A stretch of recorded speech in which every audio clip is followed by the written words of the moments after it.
messieurs, bonjour, bienvenue sur le plateau d'AIONU. Nous sommes en direct, comme chaque semaine. Alors, ça, c'est maintenant mardi dernier, plus exactement, Transparency International issue ce nouveau indice de la perception de la corruption. Et malheureusement, encore une fois, Maurice m'a brillé dans ce classement-là. Nous encore au milieu du tableau, nous 56e, presque 180 pays exactement. Alors aujourd'hui, nous avons Vania Perta, qui est chairperson, qui est présidente de Transparency Mauritius, également avocate, qui est avec nous. Bien évidemment, nous vous gagnons pour discuter avec lui le classement lui-même, mais aussi du droit, parce que sa profession, c'est avocate. Vania Perta, merci pour accepter l'invitation. Bonsoir Rabin, bonsoir à tous les auditeurs. Alors, laisse-nous être optimistes, nous c'est faux être optimistes. Maurice gagne 1 point. On passe de 50 à 51 points, un maximum de 100 points possible dans sa classement-là. Et nous finissons perdu des places. Nous sommes 54e l'année dernière, nous sommes 56e cette année-là. Est-ce que vous avancez un peu quelque chose, vous avez trouvé un motif de satisfaction dans le rapport-là pour Maurice? Rabin, permettez-moi avant d'expliquer à nos auditeurs qui était Transparency International. Transparency International, c'est une civil society organization qui existait depuis 25 ans, qui est fondée par du monde dans le secteur privé, qui, à l'époque-là, a trouvé que la corruption peut gagner terrain dans le monde. Là, je fonde Transparency International et Transparency International, disons, est une branche partout dans le monde, en Europe, en Asie, en Afrique, pas en Amérique. Et il y a une branche dans Maurice qui nous appelle Transparency Mauritius. Les bons qui me fait ressortir que Transparency Mauritius pas participe à compilation sa indice de perception de la corruption à Maurice. Et dans une organisation, en tout, il y a 13 organisations de par le monde qui récoltent ce indice-là. Et pour Maurice, il y a 5 organisations. Et nous trouvons que de plus en plus, cet indice-là, écho qui nous gagne, il n'y a pas de mesure, par exemple, comme qu'est-ce corruption finie, non. Les mesures aussi un indice de démocratie, de bonne gouvernance, comment nous pouvons améliorer, par exemple, nous la loi, etc., pour que nous élargir le terrain démocratique. Donc, dans le cas de Maurice, je pense que ça indice-là, il permet que Maurice gagne un point. Qui point nous pas trop connaît tout à fait quand il gagne ce point-là. Mais ça qui nous constatons avec tristesse, c'est que Maurice, à travers les années, il peut baisser dans ce indice de perception de la corruption. Nous regardons la globalité tout à l'heure, mais nous revenons justement perception de la corruption. Ce classement-là est basé sur perception. Qui critique Transparency dit justement que perception, ce n'est pas nécessairement une indication de la réalité. Est-ce que vous acceptez cette critique-là ou alors vous dites perception souvent ou invariablement, il y a un bon indicateur de la réalité? Il y a deux façons pour mesurer la corruption. Soit ce qu'en anglais nous appelle evidence-based, soit les perception-based.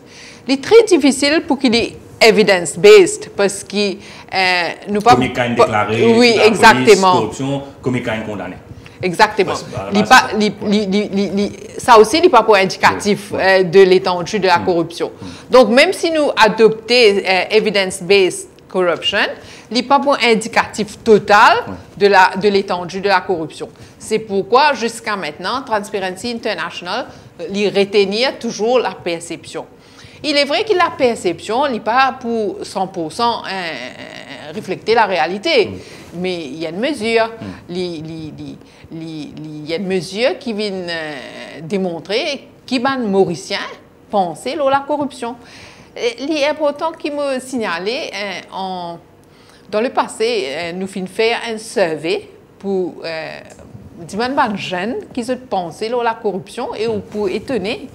les jeunes dire qu'ils n'ont aucun problème avec la corruption. Donc, vous trouvez que parfois la perception, ils viennent rejoindre la réalité. Oui, oui. Alors, une autre critique qui fait l'indice, je peux commencer par ça, c'est un coupou pour nous capables de revenir là de manière spécifique. L'indice de la perception de perception de la corruption là, c'est ce process, comment compile ça et comment nous finissons par gagner. Maurice il a 50 points, tel pays il a 79 points, tel pays il a 80 points. Est-ce que vous pouvez racheter à qui peut nous la fiabilité de la méthode et peut-être expliquer un peu comment faire pour compiler cet indice-là? Cet indice-là n'est pas compilé par Transparency International. Transparency International il demande à certains organismes, par exemple le Forum économique international, etc., parfois le chiffre de la Banque mondiale, etc., comment ils demandent ça l'organisme-là, compile ça indice-là. Donc, nous sommes capables d'espérer que tout se fait correctement. Et nous n'avons aucun doute que ça ne se fait pas correctement. Parce que jusqu'à aujourd'hui, nous avons l'autre moyen pour compiler ça indice-là. Moi, je crois, même si nous réalisons que l'indice-là peut-être pas peut refléter 100% la réalité de la corruption, mais il y a un indice, nous devons servir d'une façon positive pour nous améliorer nous-mêmes. Par exemple, Maurice, nous dans la 56e place, là, nous devons guetter, mais qui nous devons faire pour améliorer nous. Ça qui est plus surprenant dans un classement là, c'est qu'il nous dégringoler sur l'échelle de l'Afrique. Tous les temps, nous tu peux bien faire en Afrique, mais là, nous venons à la 6e place. Oui, nous là, justement. Le classement général Maurice, sans même qu'il nous cause Afrique, nous pouvons nous là, juste après. Dans le rapport 2001, on prend des 3 rapports comme ça au hasard. Rapport 2001, Maurice est sorti 40e, le 91 pays. Il y a 91 pays qui étaient à l'époque. 2012, nous sommes sortis 43e, le 174 pays. 40-43, c'est le meilleur score que Maurice a fait overall depuis que le classement a existé et qui est là-dedans. 2018, 56e, le 180. Est-ce que nous pouvons conclure que non seulement Maurice n'a pas fait aucun progrès significatif, mais Maurice a reculé? C'est pas une conclusion juste? Peut-être que Maurice n'a pas fait ce qu'il devait faire pour promouvoir le combat contre la corruption. Par exemple, dans sa bande indice-là, et non beaucoup, comment dire, mesures pour guetter est-ce qu'il élargir l'espace démocratique. Mais nous ne pouvons pas faire Maurice. Dernières 10 années, nous ne pouvons pas quoi nous faire. Tout le gouvernement successif, par exemple, ils viennent, ils promettent Right to Information Act, et après, ils ne sont pas venus. Donc, tout ça, là, ils sont contre nous. Alors, nous revenons à l'Afrique, donc, du coup, tu peux commencer comme ça. Là, nous 6e, effectivement, en Afrique, derrière Seychelles, derrière Botswana, derrière Cap-Vert, derrière Rwanda et Namibie. Rwanda et Cap-Vert, peut-être pas nécessairement, mais Seychelles, Botswana avec Namibie, souvent sont devant nous dans le classement. C'est un des rares classements mondiaux, par exemple, que Maurice régulièrement loin derrière dans les autres pays africains. Pour une fois que nous sommes capables de dévier le modèle, qui ban là peut réussir, qui nous pas réussir. Laisse-moi prendre l'exemple de Seychelles, parce que on travaille là-bas aussi. Oui, on travaille là-bas aussi, et puis il est plus comparatif. Si vous guettez la loi anticorruption Seychelles, vous trouvez qu'il n'a rien à voir avec ça, la loi Maurice là.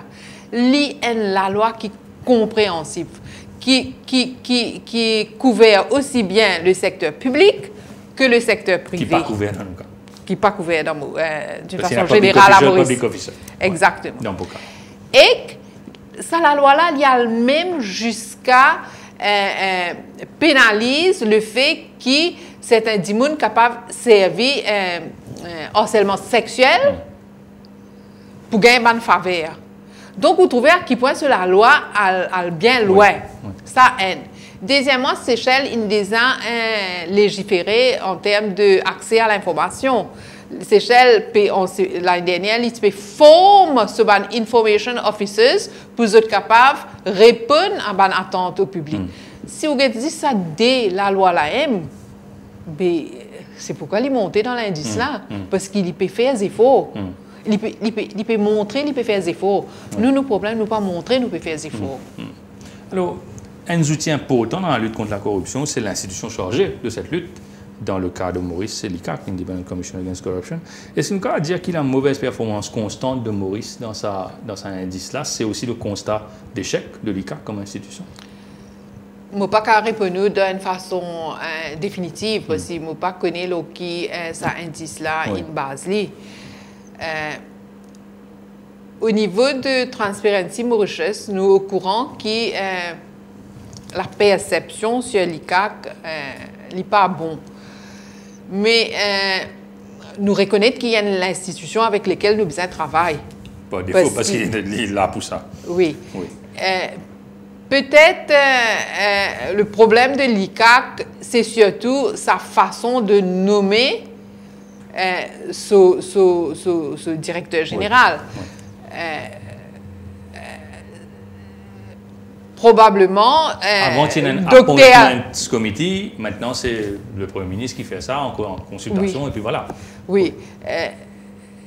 Si vous avez un système de recrutement et de nomination qui est transparent, probablement M. Bikari même tu peux gagner sa poste là, parce qu'il est qualifié, il est formé pour ça. Mais le fait qu'il y ait un système n'est pas transparent, ou même on rend le système opaque, ben nécessairement tout le monde a un doute. Et ce doute-là, il n'est pas juste par rapport à l'ICAC, il est par rapport à beaucoup de nominations. Pour prendre un exemple, nous faisons passer la loi Ombudsperson for Financial Services. On draft la loi d'une telle façon qu'on laisse toute qualification ça dit là, mais ça dit que vous pouvez le nommer là. Ou pour guetter le public pour dire ça une nomination politique ça. Mais qui fait nous mettre nous dans une situation que nous prenons pour subir blâme. It doesn't make sense. Pour cause du processus de nomination, il y a aussi le comportement ou le positionnement de l'institution. Parfois, nous prenons l'exemple récent. Et nous demandons cette question-là aussi bien en tant que juriste, avocate qui a été, qui présidente Transparency Mauritius. L'ICAC se positionne devant Privy Council. Devant la cour intermédiaire, l'ICAC il fait ce case, l'IPP il a défendu case là, il gagne conviction contre Pravin Jagnat. Devant la cour suprême, quand ça vient en appel, pareil, l'ICAC continue à maintenir ce stand, l'IPP il fait ce case, les jeunes perdus. En appel, devant Privy Council à Ster, l'ICAC rend compte qu'en fait, l'argumentation de Pravin Jagnat quand il est devant la cour suprême pour casser ce condamnation, tu valides et la Ster peut suivre ça. On comprend qu'en termes de perception, beaucoup de Mauriciens ne comprennent pas, et même tout ça, comment ils ont fait un petit peu suspicieux. Comment l'ICAC est capable de trouver un coup de garçon pour faire? Je pense que nous payons tout le fait au niveau de Transparency Mauritius pour nous apporter un jugement définitif sur le sujet. Mais en tant qu'avocate, je veux faire ressortir que souvent, quand on à la cour, surtout la cour intermédiaire ou la cour de district, pour présenter un fait, ou il y a un stand d'habitude, ou faire un case, ou prosecute. Et puis, quand on appelle si, parfois, il y a un point de droit. Un point de droit ou devoir en tant que juriste, c'est pour enlighten the court. Ça veut dire là, vous besoin mettre de côté ce que vous pensez, le case là, ou besoin, comment dire, ou besoin plaider sur un point de droit. Et ce qui s'est passé dans le cas de l'ICAC, je ne peux pas dire. Je espérais. Parce que là, ils permettent nous dans l'espoir pour nos bonnes institutions. Mais c'est que tout le monde appelle un revirement où on comprend quelque part que le public, qui peut être nous, il perd un peu confiance dans la cohérence de l'ICAC. Comment capable un coup de garçon, un coup de deuxième coup de garçon, troisième coup de vintifé? On comprend que dans la perception, il y a une affaire qui n'est pas normale du tout. Tout à fait. Parce que parfois, une affaire capable légalement. Les très juste, les très possible, Mais seulement le timing fait qu'il dit moun, gagne doute. Et peut-être dans ce cas-là, c'est ce qui s'est passé. Toujours en termes de perception, il y a aussi la perception très forte que la politique peut immiscer un peu trop dans le fonctionnement de l'ICAC à travers, nous connaissons le directeur général est connu pour être proche de Sanirou Jagannath et c'est sa proximité qui fait qu'il est nommé. Qui fait l'INA Private Council, beaucoup de gens posent la question, qui a no business being there, il peut être les Américains qui t'y représentent. Sinon, DPP aussi, c'est dans le Private Council, Rachid Amin, c'est là-bas, il n'est pas dans le Private Council également. Bon, bref, sa présence Private Council et sa manière que, comment dire, une shirt, la presse, une cachette de fille pour y aller dans un coin. Timing, un dossier, parfois, du monde pose d'autres questions, mais qui fait le dossier, qui type fact-finding committee, finit faire, mais nous pas attendre ni pendant 1 an, pendant 6 mois, pendant 9 mois, pour un seul coup, ça recommence à sortir. C'est une mauvaise perception selon vous, qui politique, qui l'ICAC suivent un timing spécifique, qui politique peut commencer dans l'agenda de l'ICAC?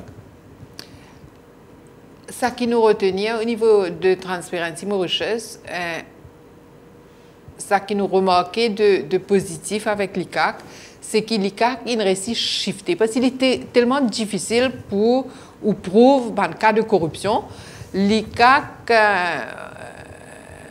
il shiftait ce travail, il vient plus au blanchiment d'argent. Oui. Parce que c'est ça le plus facile pour Very drug related, c'est des temps. Oui, oui. Vous pourrez marquer tout dans caisse là, il shiftait depuis une caisse de corruption, il y a vers le blanchiment d'argent. Et ça, nous besoin saluer sa initiative-là. Parce qu'avec un cadre de corruption, bien difficile pour gagner pour cave, pini du monde, mais avec blanchiment, il plus facile. C'est une autre la loi en plus, c'est pas Prevention of Corruption Act, c'est FIAM là. C'est pas Dispoca là. Oui, oui. C'est FIAM là, c'est le money laundering là. Oui.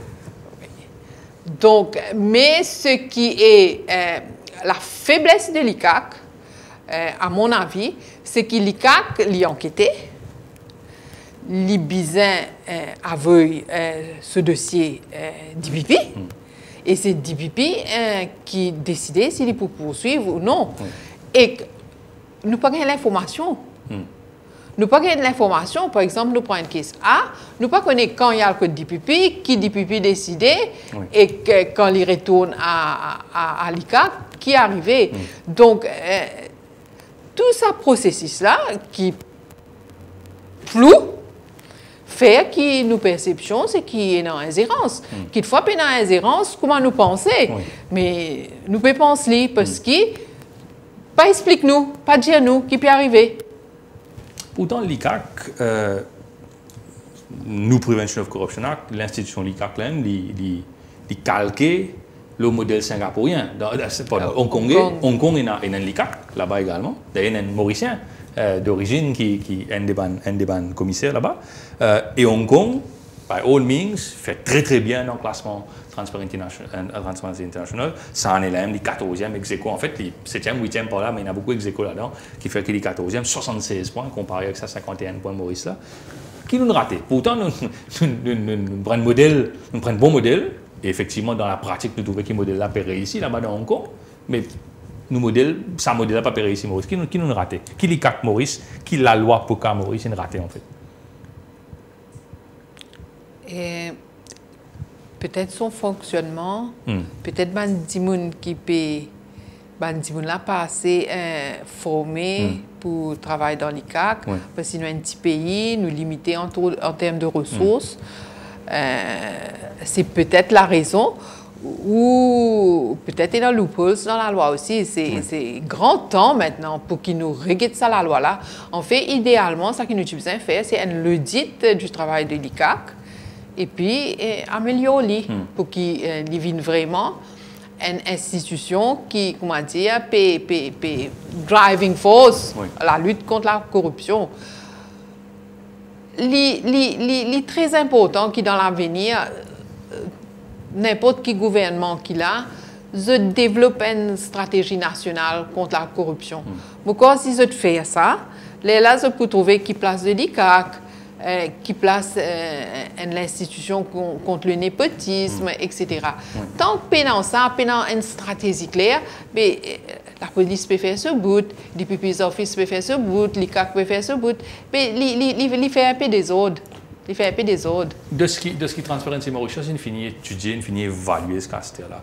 Quelle est la faiblesse? Quelles sont les faiblesses, nous allons dire, criardes ou visibles, très visibles, de la loi déjà, Prevention of Corruption Act, et l'ICAC comme institution pour appliquer ça à la loi? Déjà, vous faites dire là, si nous faisons une étude comparative entre ça, la loi Seychelles-là et que la loi mauricienne, nous trouvons que la loi mauricienne-là, elle est limitative.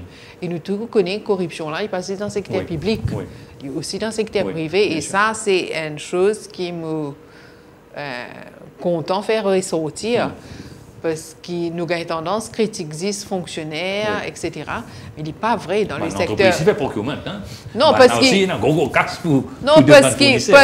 dans la corruption, il y a toujours des facettes. Il y a le corrupteur et le corrompu. Et le corrupteur, parfois, il émane du secteur privé. Aussi, donc, il est grand temps pour régler la loi, là. Il y a aussi l'aspect de contrôle et oversight. L'ICAC est l'ICAC, ce premier lettre, c'est indépendant. Effectivement, il n'est pas censé rendre compte Premier ministre, pas que ça n'a, mais il est censé rendre compte Parlement, un comité du Parlement, un parliamentary committee. Le problème, ce n'est pas aussi que l'ICAC fonctionne tranquillement dans ce coin sans rendre compte personne, parce que justement, nous avons un parliamentary committee dans lequel il y a un seul membre de l'opposition qui est resté, c'est les autres membres de l'opposition qui ont démissionné, notamment du MMM, et le parliamentary committee là, composé essentiellement du gouvernement. On ne pas trouver un député gouvernement, pas taper de l'ICAC pour dire qu'il faire du travail, c'est pas qui c'est ça. Et ce qui finit par pas arriver. Et justement, le problème, c'est pas aussi ça. L'ICAC peut travailler dans ce coin et personne ne peut pas capable de poser question. Pour demander l'ICAC, qui peut arriver, pas le cas spécifique, mais on a general nature, qui fait un papier projeter le résultat, qui fait ça, qui fait ceci, qui fait cela. Vous connaissez dans la lutte contre la corruption, tant que tout le monde ne prend ses responsabilités, nous pourrions s'en ennuyer même. Dans ce schéma que vous pouvez dire moi là, le parlementaire, vous prendre votre responsabilité. Le gouvernement, vous prendre ses responsabilités pour les faire fonctionner. Pas au niveau de l'ICAC, ou bien fait où la police fonctionne correctement, ou bien fait tout où l'institution fonctionne correctement. Si vous ne prenez pas vos responsabilités, normal, vous pourrez qu'il est. Mais donc là, nous donnons un dead end. Pena dit au comité là, il est comme ça, l'ICAC fonctionne dans ce point, nous happy being. Nous pas happy. Moyen. Nous pas happy, ça aime nous dégringoler dans nos classements. Mais par exemple là, ce classement là sorti mardi.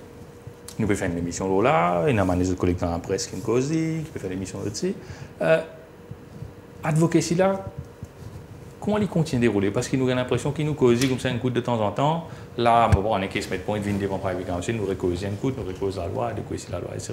Nous pouvons continuer à poser les autres questions par rapport à ça encore après. Mais comment je profite de ça l'occasion là après pour vous autres, comme un ONG, essayer advoquer, faire pression pour dire à nos gouvernements, ben voilà, nous avons des choses, nous avons un problème qui fait nous occuper ça. Vous connaissez au niveau de Transparency, nous pas attendre un 10 pour faire notre travail. Nous croyons que nous besoin forme très tôt nous citoyens. D'ailleurs, pour ça l'année-là, pour 2019, nous pouvons faire une causerie partout dans l'école, 1 ou 2 fois par semaine, pour causer les enfants, que ce soit les petits, collégiens, étudiants de l'université, etc., ce que c'est que la corruption et qui fait des impacts corrompus. Et dans une affaire, vous connaissez, Oxfam dit qui 1,5 trillion $ perdus chaque année dans le monde contre la corruption. Car ça allait avec corruption. À Maurice, nous payons un chiffre là. Donc, bien explique ça aux enfants là, qui fait bien pas corrompu. Parce que quand on paye corrompu, on paye pour atteindre à la démocratie, ou peut envie au pays vient plus pauvre, ou peut freiner le développement, tant que ça ne rentre dans la tête du monde. Mais du monde peut dire non, ben je remplis mon poste. Il fait ça d'une façon bien schématique, il ne fait pas ça dans sa globalité, il ne fait pas ça sur le plan national, comment il peut appauvrir ce pays. Pourquoi existait dans ce format actuel à moitié dans Economic Crime Office, la Prevention of Corruption Act 2001-2002, c'est une loi qui évoluait bien, tigite, enfin, évoluer dans le bon sens, pardon. Au contraire, il enlève un peu de liberté, il enlève le côté strict sur la nomination, etc. Et ça fait ça un peu plus souple. Il évolue bien, dans la bonne direction, appelons-le. Et aucun de ces gouvernements qui est venu en 2000 jusqu'à ce gouvernement-là, pas n'importe aucun changement. Vous connaissez apparemment, il y a un rapport qui est écrit, il y a un directeur général de l'ICAC dans le passé qui s'exerce un amendement allant dans le sens de beef up l'institution, donner plus de pouvoir, permettre d'intervenir plus, donner plus de liberté, etc. Mais non, il ne pense pas ça n'arrive. Est-ce que la démonstration n'a pas été faite du gouvernement de Saniro Jagannath, Pravin Jagannath et Paul Béranger de 2000-2005 jusqu'à gouvernement Pravin Jagannath aujourd'hui, il n'y a personne qui n'intéresse en fait vraiment à donner les moyens et faire le travail comme il besoin. Et en général, le cadre des lois sur la corruption, pas censé. Non, pas censé du tout. Parce que, comment me dire, vous avez une stratégie nationale pour lutter contre la corruption. Tant que vous avez sa stratégie générale là, ou bien, comment dire, ou bien un dimoun qui vient diriger ça bateau-là contre la corruption. Il faut que tout le monde clair là. Vous connaissez beaucoup de monde pas clair dans la lutte contre la corruption. Je t'en doute. Je t'en doute, tout ça, je dis, pas qu'à faire non, il est là. Donc, tant qu'on a cette qualité l'attitude là, mais ou pas pour qu'à bouger devant, tant ou besoin tout gouvernement qui est non, besoin définir une stratégie claire contre la corruption. Il vient de plus en plus primordial. Si vous êtes un patriote, vous besoin faire ça. Qui est l'élément de cette stratégie-là que vous pensez manquant ou bien mal défini à Maurice en ce moment? Premièrement, vous avez besoin de la loi claire, le financement des partis politiques. Parce que le financement des partis politiques, comment nous tous connaissons, comment il est dans Maurice, qui passait pendant mon élection, est capable sujet de corruption. Deuxième, ou besoin de pour qu'il y ait un djimoun qui dénonce corruption, pour qu'il y ait un djimoun qui est capable comprendre s'il est victime de corruption, ou besoin de donner accès à l'information, ou besoin d'un Right to Information Act. Beaucoup de gouvernements successifs ils proposent ça, mais personne n'a légiféré là-dedans. Je peux dire qu'il y a de pair avec informatisation de tout le système. Mais je me dis toujours, si l'un a fait, il ne faut pas trouver qu'il fait nous un petit pays, nous ne pouvons pas faire. Deuxième. Troisième, ou besoin prône la bonne gouvernance dans toute l'instance. Nous avons un code of corporate governance, mais ici c'est un code, il n'y a pas de la loi. Ou besoin faire la loi. Ou besoin, vous connaissez, le combat de la corruption passe aussi par l'élargissement de la démocratie. Si vous avez envie ou terrain démocratique vient plus large, ou besoin de plus madame dans la politique, ou besoin de plus de madame dans le board dans Maurice, ou besoin réaliser que le harcèlement sexuel est un acte de corruption. D'ailleurs, Transparency International, il prend une résolution l'année dernière dessus. Et l'Union africaine aussi, il adresse le sujet que le sexual harassment est un sujet de corruption. Mais tout ça là, nous ne pouvons pas guetter dans Maurice. Nous ne pouvons pas guetter du tout le whistleblowing. Nous ne pouvons pas dans la loi. Nous ne pouvons pas protéger quelqu'un qui vient dénoncer un acte de corruption. Mais tant qu'on ne peut pas faire tout ça, où pourrait ça en place? Il y a une institution qui est à la mode pendant un moment, le Financial Crime Commission, qui le gouvernement pense pour mettre. En fait, techniquement, il y a un funding pour l'institution, il y a un budget pour se mettre en place. Est-ce que c'est une réponse à nos problèmes, ça? Ou alors, pour même la soupe, juste un bol plus neuf, si nous faisons ça? Tout dépend de comment nous orchestrons. Oui. Vous connaissez, toute nouvelle institution, il dépend de nous-mêmes pour bien fonctionner, ou il dépend de nous-mêmes pour y avoir un échec. Hein? Oui. Si nous prenons right people, nous plaçons dans cette institution-là, il n'y a aucune raison pour ne pas fonctionner. Le problème dans Maurice, c'est qu'il y a wrong people in jobs, dans beaucoup de cas. C'est pourquoi là, nous trouvons qu'il y a sous perception, il y a tout malin, tout corrompu. En fait, on remarque dans Maurice, comment dire, beaucoup de gens perdent l'espoir. Ils disent, c'est comme ça, qui est capable de faire. Mais nous visons toujours garde à l'esprit que corruption est égale à pauvreté. Si nous gardons ça à l'esprit, nous pourrons réaliser que nous visons renverser. Si nous ne pas renverser, nous-mêmes nous pourrons être renversés probablement. Tu peux commencer là, nous revenons là un coup spécifiquement. Nous dans l'année électorale, bien sûr, prenons beaucoup d'argent qui vont mobiliser pour la campagne électorale. Nous avons fait un documentaire ici qui donne cause les sommes, 300 millions, peut-être 600 millions de roupies qui restaient dans la caisse dans différents partis après une campagne. Est-ce qui nous donne la proposition du gouvernement, les grandes lignes, il y a un bill qui nous paraît, mais le Premier ministre dit qu'il a envie de faire ça, il même dit qu'il a envie d'amener ça là à la rentrée parlementaire de mars. Vous pensez V, on peut dire tout un parti politique parce qu'il c'est toujours une majorité pour voter ça. Vous pensez de une business ou alors, puisqu'il y a une campagne électorale pour faire, il vaut mieux nous faire aller dans un contexte ancien, capable de dire une dépense 100 000 roupies, et puis dépenser 1 million, et puis non, et pour faire là.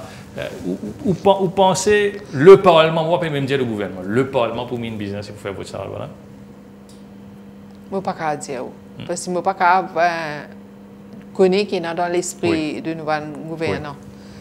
Mais j'espère qu'ils aient réalisé que ça, la loi là, est très, très important si nous avons mettre l'ordre dans nos pays. Si nous avons diminuer grand corruption. Parce que Transparency International, il fait la différence entre grand, petit, avec political. Si nous avons, comment dire, vraiment, et dans sa volonté pour, comment dire, la guerre contre grand avec political corruption, puis nous besoin amener la loi comme ça.